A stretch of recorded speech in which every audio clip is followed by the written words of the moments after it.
Traveler, The Man in Red, Chapter 50. Jade was seeing red, literally. Every nook and cranny of this immense lounge or beat-necked calf, or whatever the hell she was, seemed filled to the brim with some shade or other of crimson or burgundy or maroon or scarlet red. Red everywhere.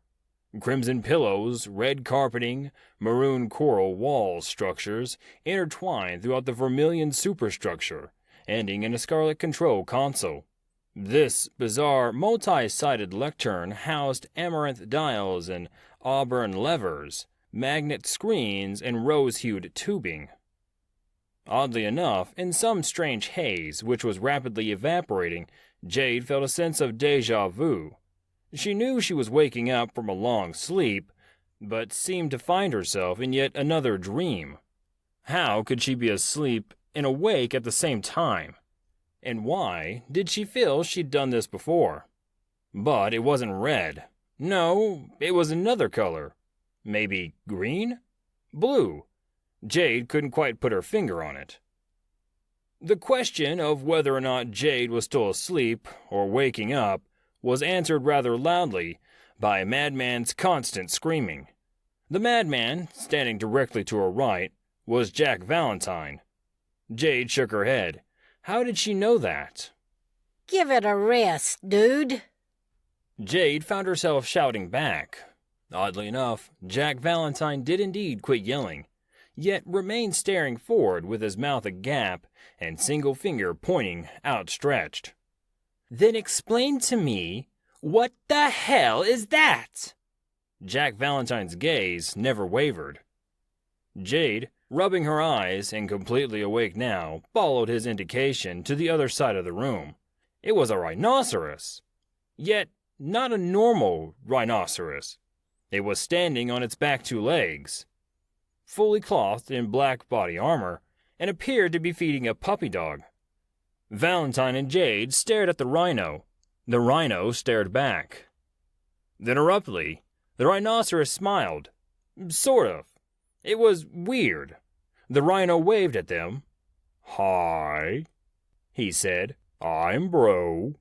The misplaced paranormal detective from the 1920s muttered, "I've seen werewolves, but never a were-rhino." Jade heard a sarcastic female's voice in tone from an overhead intercom.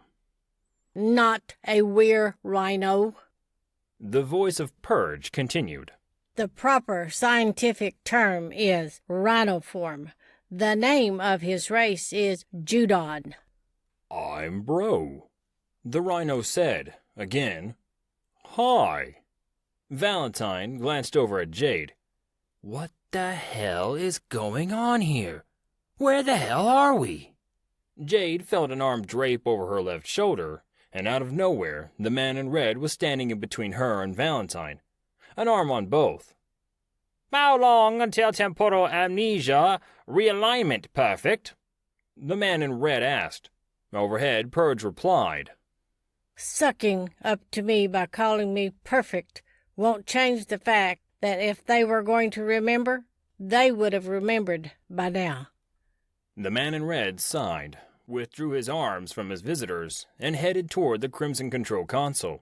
He tossed his red fedora on the time rotor. "What's the last thing you remember?"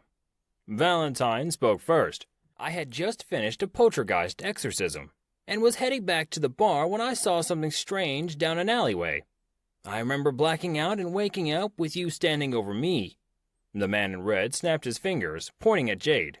She shrugged. I was walking through the graveyard, back to my car, headed home from school.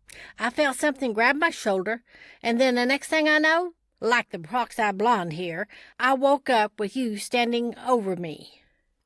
The stranger in the scarlet zoot suit stared up at the gigantic carmine-colored coral ceiling.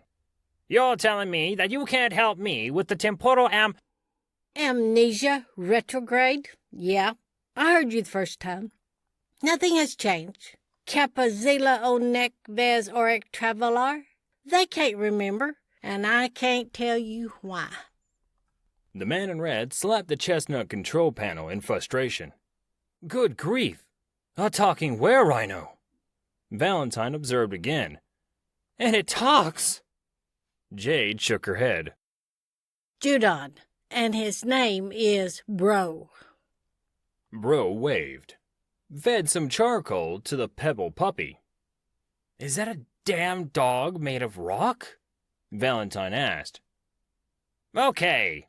Traveler spread apart his hands. Suggestions? Bro raised one hand. The man in red pointed at the young rhino form. We're already on Earth. Pretty close to the moon, right? What say we jump forward a few hundred years to 2222? There's a big base with a hospital and medical technology and a shadow proclamation outpost and, VRcades and, restaurants and, Coordinates accepted. Purge sighed overhead. Now, wait a minute. The man in red tried to protest. Negative. Purge denied. Lunar outpost Treskelion, year 2222 AD, locked. Jade somehow felt very comfortable just then, as Purge dematerialized and her lungs expanded. Staring at the stranger in the crimson suit, Jade also felt that strange déjà vu, like she had done this all before.